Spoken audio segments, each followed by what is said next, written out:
So Shahid, tell me, what was it like growing up in inner city Birmingham during the 70s and 80s? I can say it was quite interesting. My feelings are quite mixed. In my family, we were the second generation of Pakistani Muslims living here in Birmingham. So a lot of the stuff that we did and a lot of the things that happened were kind of quite new and quite sort of unique in that sense. We had a lot of camaraderie between the Asians and between families, and there was a lot of things that you used to be able to do. I remember, when we were kids, there used to be cinemas where they used to show Pakistani films, and I remember going with my parents to watch them.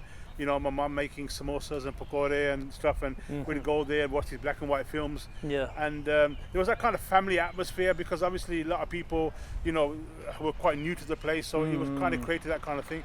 I actually remember Birmingham Central Mosque being built.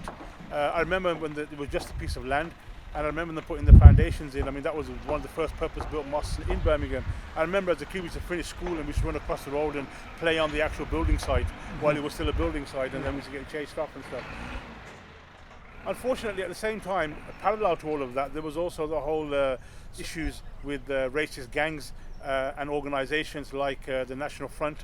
One in particular in our area was called APL, which stood for the Anti-Paki League. Where we are now in Spark Hill Park, I mean, this is where we used to play cricket and play football, and we used to get together and chill out with our friends and stuff, and it used to be really good. I mean, we used to have a lot of good fun here. But then, you'd have groups of white lads coming down, specifically skinheads, and then they start terrorizing the kids playing in the park. They start messing around with them, start attacking the mums and stuff like that, spitting on them, calling them packies and F off to back to where you come from and all that sort of stuff.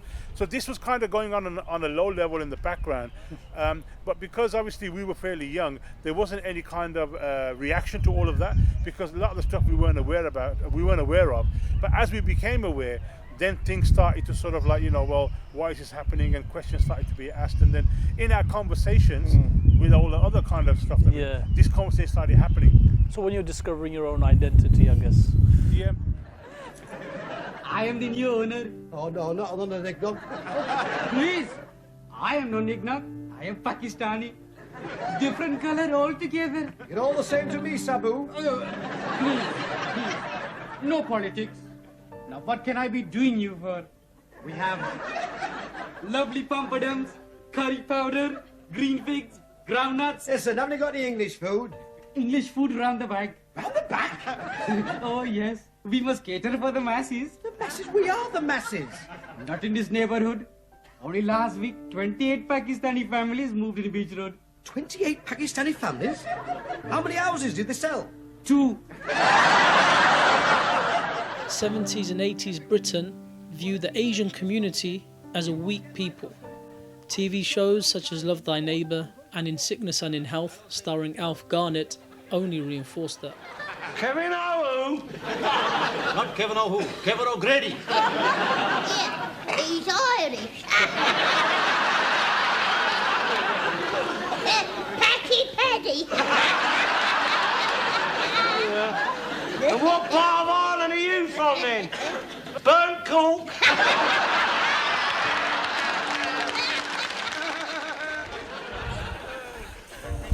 I used to sort of think to myself, what am I, where do I belong and what society do I belong into? Because at one time in my life, thought there was something wrong with the color of my skin, that maybe, I need to be more English, or I need to be more white, or whatever. What was that like to deal with? I never grew up in a racist household or being kind of anti-white or anti-anybody. Antagonistic. Antagonistic. My parents never brought me up like that. But I kind of was, as a young person, was growing and trying to find my, myself. And when you're young, you got testosterone and you want to make your mark and you don't want to be pushed around. And I'm like, well, why should I cross over the road? They should cross over the road.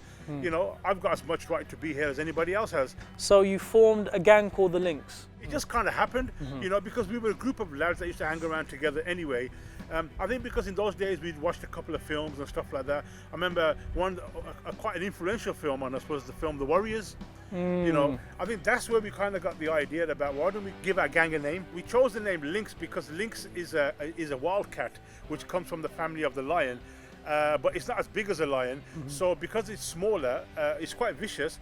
So because it's smaller, it has to adopt more kind of different tactics in fighting, which is kind of similar to us because we were a small group of guys fighting a bigger enemy because they were all around us. So we thought that was quite apt for our situation. So the idea of don't ever underestimate the lynx, don't underestimate the underdog, if you like. Yeah, we were the underdogs, yeah. Precisely. And so there used to be, I mean, you know, it was every other day there was kickoffs and there were fights and, you know, it was proper street gangs, street warfare. Right. Like there'd be like 15, 20 of them, there'd be 10, 15 of us. We'd always be outnumbered.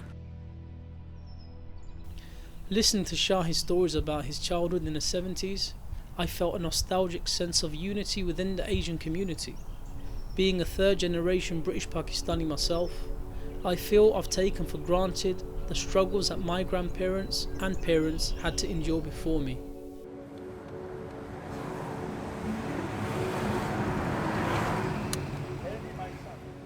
Where Shahid lived in Spark Hill became the epicenter for gang fights. One place in particular was a Mermaid pub. You know, standing here brings back a lot of memories. You know, back in the 80s, this was kind of like our sort of battleground, you know, where a lot of the action used to take place. In this particular pub was where the National Front and the skinheads used to come and have their meetings and their get-togethers, and they used to have parties here as well. So it was like, you know, it was right in the center of it. It's kind of like our sort of ground zero where a lot of stuff happened. But it not only happened here, but in the surrounding areas as well. There was a lot of violence here, a lot of bloodshed. Local media used to pick up on it as well. You know, because that was the nature of how it was, you know. We used to get jumped. You know, sometimes we'd be walking down the road and about 5, 10, you know, these skinheads would come. They'd just jump us from behind and, you know, just bottle us in their head or whatever. And then, you know, so that's how it used to work. So, you know, the Lynx and the formation of the Lynx wasn't, you know, it wasn't violence for the sake of it. It was there for a certain purpose, which was for self-defense against white supremacy, against white racism, against, for example, Pakistanis, Muslims. I remember when I was about 14 years old, and a coachload of skinheads pulled up outside my school. And these guys pulled up outside the school. They had crash helmets on, they had baseball bats, and they came out. And if you can just picture the scene of 11, 12, 13, 14-year-old kids with their school uniforms standing on one side of the road, and you've got a whole group of grown men, you know, skinheads with baseball bats standing there. And that was the kind of environment that we grew up in. That was how blatant and open racism was in those days, and that's the kind of stuff that we had to do. So it was very intimidating, and hence the reason why, you know, we felt that we had to defend ourselves, and that's why we formed the gang Lynx. But you know, even in those days, you know, I remember in the late 80s, I used to say to my friends that this is more about than just the color of our skin. This is about our religion, you know, and eventually the time's going to come when they are going to basically be putting our religion, we are going to be put to test.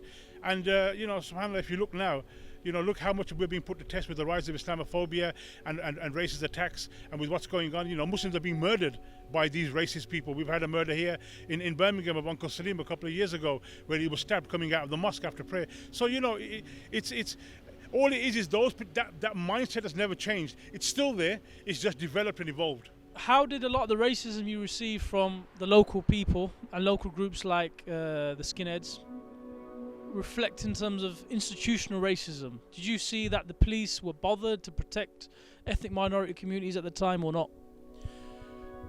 It was a different time then, you know, policing was different. In those days, you know, the police didn't really take much interest in these sort of things. There wasn't a need for that because, you know, maybe because a lot of them sympathized and they kind of agreed with what was going on, and they weren't really bothered.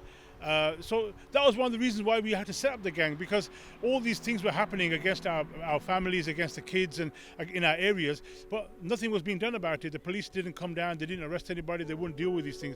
So we kind of felt that we had to take matters into our own hands. So do you see parallels today between like modern far-right extremist groups like the EDL, like Britain First, and the ones that you were facing back in your days in the 70s and 80s? The comparison is a lot more different. I think that one's now a lot more organized. There's a lot more behind it. There's more behind the EDL and Britain First than just a group of thugs.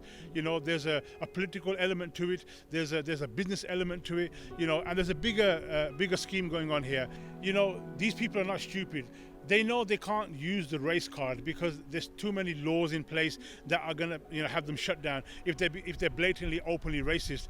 But where they found a loophole, and it's not a loophole really because that was ultimately the intention anyway, is by attacking Islam and attacking Muslims and attacking the beard and the veil and the headscarf and our practices. What they're doing is they're gaining a lot of support. They play off the whole immigration thing and that we're bursting at the seams and all this sort of stuff, which is complete nonsense. We know that it's just glorified and it's just, it's not true. Britain's a massive country, and at the end of the day, if it wasn't for immigrants, you wouldn't have the NHS, you wouldn't have public transport, you wouldn't have all the infrastructure that we all enjoy today. It was our fathers and our grandfathers that came here that helped to rebuild this country. So, when people say to us that, you have no right to be here, some people say that, we have as much right as anybody else. Yeah. What's happening is that we, as Muslims and as minority groups, are failing to counter that negativity. A lot of it is because we're divided amongst ourselves, and we don't have the understanding. But at the same time, there are a lot of good people out there who are working hard, who are trying to dispel these myths, who are trying to get people together, who are trying to do something. But ultimately, look, we can't afford to allow this to happen, because if we're going to live in this country and be part and parcel of this country, then we have to be productive members. We can't just be sitting on the fence. We can't just sit on the sofa and moan. We have to get out there and we have to do good. We have to be productive. We have to educate ourselves. We have to start businesses. We have to be part and parcel of the society and give back to society and help the people around us. Active participants. Active participants, that's right, yeah.